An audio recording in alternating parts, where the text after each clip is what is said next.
아모스 2장 6절부터 계속해서 북이스라엘이 어떤 죄를 저질렀는지 열거해 주고 있는데요. 오늘 읽었던 6장도 이들이 어떤 죄를 저질렀는지, 그래서 심판을 맞이할 수밖에 없는지를 이렇게 알려주고 있어요. 1절의 시작은 심판을 선언할 수밖에 없는 하나님의 마음을 말하죠. 화 있을지언정 시온에서 교만한 자와 사마리아 산에서 마음이 든든한 자, 이런 표현을 쓰고 있습니다. 북이스라엘의 죄를 이야기하면서 먼저 시작하는 게 시온, 남유다 사람들의 죄까지 말하고 있어요.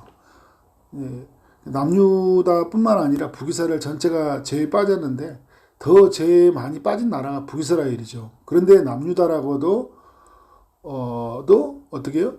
너희들도 동일하게 죄를 졌다. 그러니까 주님이 볼 때는 남유다나 북이스라엘이나 한 몸으로 보는 거잖아요. 한 나라니까. 근데 이 나라 안에 서로 나눠져 있을 뿐인데 서로가 죄를 저질렀죠. 그런데 이들이 가지고 있는 죄가 뭐 어떤 죄예요? 교만한 자와 마음이 든든한 자다, 이렇게 이야기하는데, 이 마음이 든든하다라는 것은 좀 안일하다, 이런 의미를 가지고 있죠.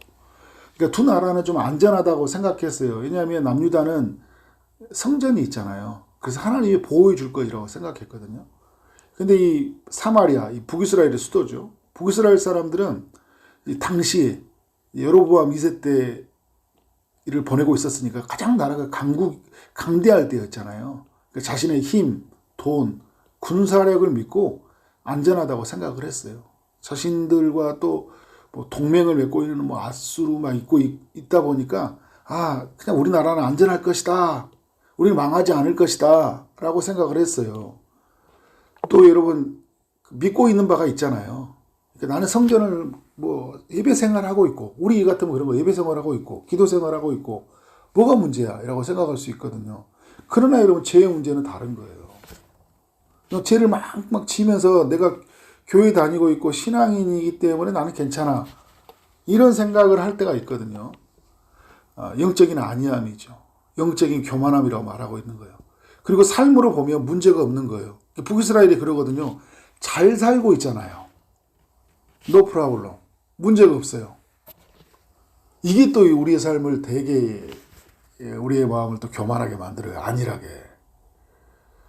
그냥 건강하고 지금 잘 살고 있고 아무 문제가 일어나지 않으니까 나는 괜찮아. 내가 지금 하고 있는 행동들은 전혀 하나님 앞에서 내 자신을 비춰보고, 그래서 내 자신이 얼마나 연약하고 추악하고 우리가 더럽혀져 있는지를 살펴보질 않고 삶으로 나를 해석하는 거예요. 괜찮아, 나는. 이게 영적인 안일함이라고 얘기하는 거예요.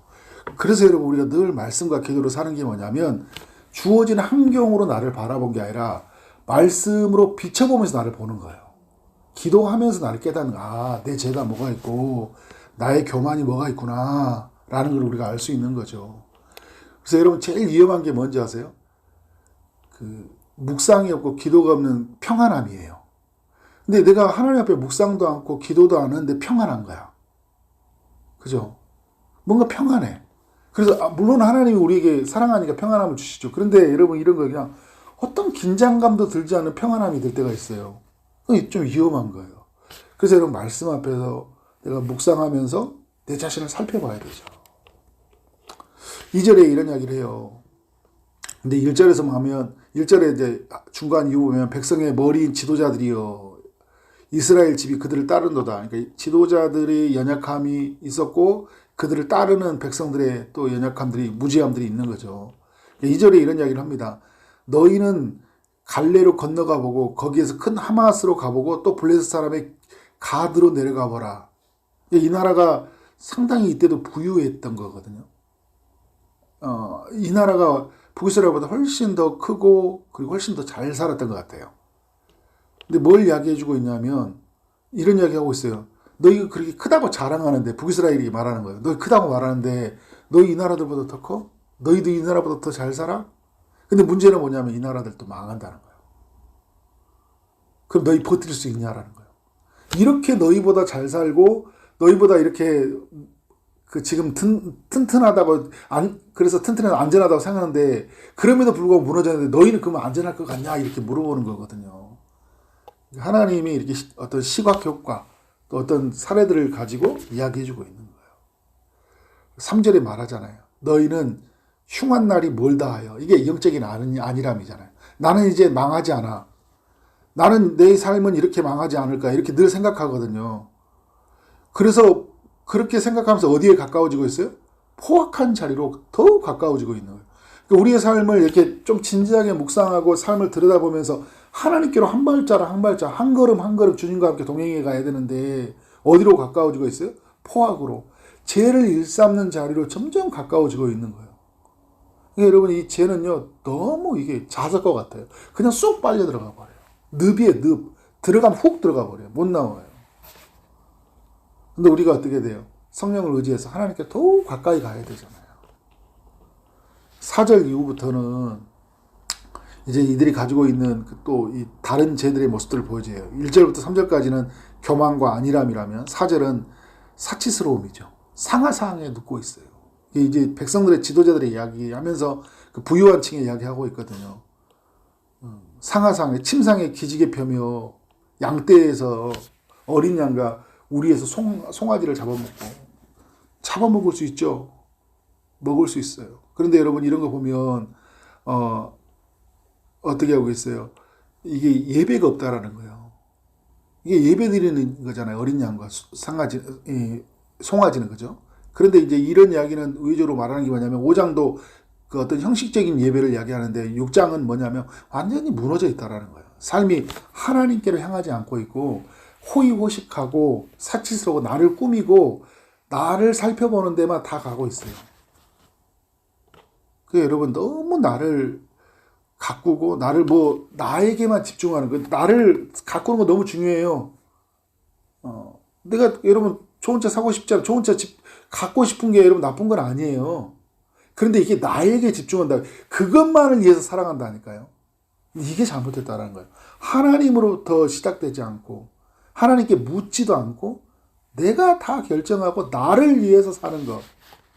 비파 소리에 맞춰 노래를 짓거리며 다윗처럼 자기를 위하여 악기를 제조하며 대접으로 포도주를 마시며 귀한 기름에 몸에 바르면서 요셉의 환란에 대하여는 어떻게 해요? 이게 북이스라엘이거든요. 요셉의 후손들이니까 전혀 근심하지 아니한도다. 막 이렇게 먹고 내가 뭐 하고 있으니까요. 노래 부르고 있으니까 뭐 하고 있으니까 어떻게 나는 안전하다고 하면서 뭘 생각하지 않은 거예요?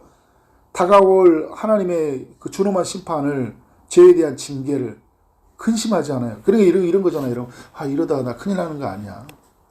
제가 주일날도 말씀을 나눌 때 이제 그 김인중 목사님 이야기를 했는데 제가 들었던 이야기가 아니라 기쁨의 동산교회 김광희 목사님이 해주셨던 이야기예요. 옆에 가까이 있다 보니까 그런 이야기가 많이 한다고 하더라고요.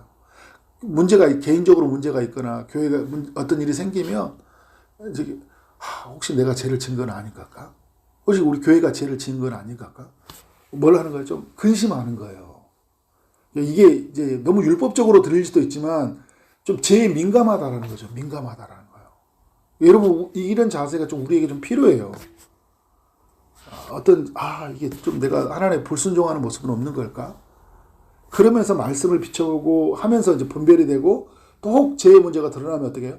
철저한 해결을 이루는 거죠. 철저한 해결. 저는 이 시대를 보면서 주일도 이렇게 나눴지만 기도가 없는 신앙생활이 많이 이루어지고 있으면서요. 또 기도하면서 어떤 기도가 또 없냐면 신앙 하나님 앞에 회개하는 기도가 우리 안에 많이 부족하다라는 생각이 들어요.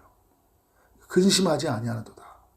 그래서 어떤 역사를 맞이합니까? 그러므로 그들이 이제는 사로잡힌 자 중에서 사로잡히리니 이제 그들이 사로잡혀가는 일이 일어난다는 거예요. 기지개 켜는 자의 떠드는 소리가 그치리라. 막 좋아가지고 상하상에 누워가지고요. 사치스러움에 빠져가지고 아무 일도 일어나지 않을 거 아침을 맞이했잖아요.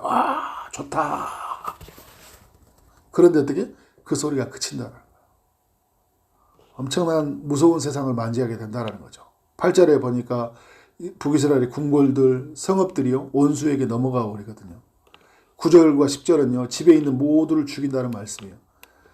한 집에 10사람이 남다. 어제 말씀에 그런 이야기 했죠. 10명이 남았잖아요. 남아있는 자 있잖아요. 근데 이제 오늘 말씀은 이거예요. 6장은 한 집에 10사람이 남다 해도 어떻게 한다고요? 남겨두지 않고 다 죽는다. 이게 끝까지 버티는 사람들, 죄에 대해서 회개하지 않고 영적인 안일함에 빠져 있는 사람들이 맞이하는 거예요. 그래서 이런 북이스라엘은요 다 붙잡혀 가버렸어요. 물론 붙잡혀 간 사람 중에 그 소수의 사람들 남은 자를 하나님 부르셔서 나중에 이스라엘 이루는데, 그런데 어떻게 하나님이 이 죄 가운데 있는 사람들은 다 멸하신다는 거예요. 박멸하셔요. 그냥 죄를 박. 그래서 여러분 그 사회, 어떤 가정, 어떤 모든 경제, 모든 시스템 다 마비되고 붕괴돼 버려요. 자기들이 막 이렇게 그걸로 살았던 사람들이잖아요. 다 무너져 버렸다는 거예요. 그동안 심판에 대해서 계속 하나님 경고했거든요. 이런 세상을 맞이할 거라고 말했어요. 근데 어떻게 결국 이런 세상을 맞이한다는 거예요. 크고 작은 집 모두 남김없이 무너집니다. 다 사라지는 거예요. 14절에 보니까 이런 내용이, 14절은 내가 한 나라를 일으켜 너희를 친다. 하마세에서 아라바 시내까지 너희를 학대하리라 했는데 북이스라엘 전체가 학대받아요. 누구를 들어 쓴 거죠? 아수르. 그들이 의지했던 나라 있죠. 그 나라가 결국 북이스라엘을 다 삼켜버려요. 여러분, 우리가 의지하는 건요, 그건 우리의 구원자가 아니에요. 하나님밖에 없어요. 우리 주 예수 그리스도밖에 없다고요. 그 이해는요, 그걸 의지하는 순간 우리를 삼켜버린다니까요. 우리를 무너지게 만들어버려요. 성경이 우리에게 이야기해주고 있죠. 오늘 우리 이제 말씀을 보면서 우리는 우리 안의 모습을 살펴봐야 돼요. 우리 안에 교만은 없는지, 그죠? 하나님보다 높아진 모습은 없는지, 또 우리 안에서 영적인 어떤 안일함들 있죠. 그러니까 오늘 말씀에 붙여보면 사치스러움, 쾌락을 추구하며 막 그렇게 삶을 사는데, 그럼에도 불구하고 어떤 거요? 나는 괜찮아. 죄를 지으면서도요, 뭔가 삶이 이렇게 괜찮으니까 괜찮아. 내가 하나님 앞에 깨어있지 못하고 막 하지도 못하는데 막 삶은 너무 평안해. 그런 영적인 안일함에 대해서 우리가 좀 약간 긴장감을 가져야 돼요. 여러분, 긴장감이 필요해요. 영적인 긴장감. 삶을 이렇게 평안함과 영적인 이 긴장감은요, 그 영적인 긴장감이 사실 우리를 평안하게 하는 거예요. 예를 들면 이런 거예요, 여러분. 길거리에 돌아가는데, 우리가 길을 가는데, 횡단보도를 건너가는데, 이게 여러분, 약간 긴장감이 있어야 됩니까? 없어야 됩니까? 횡단보도가 켜져 있으니까 막 지나가요? 긴장감 있죠. 혹시나 누가 차가 올리지 않을까?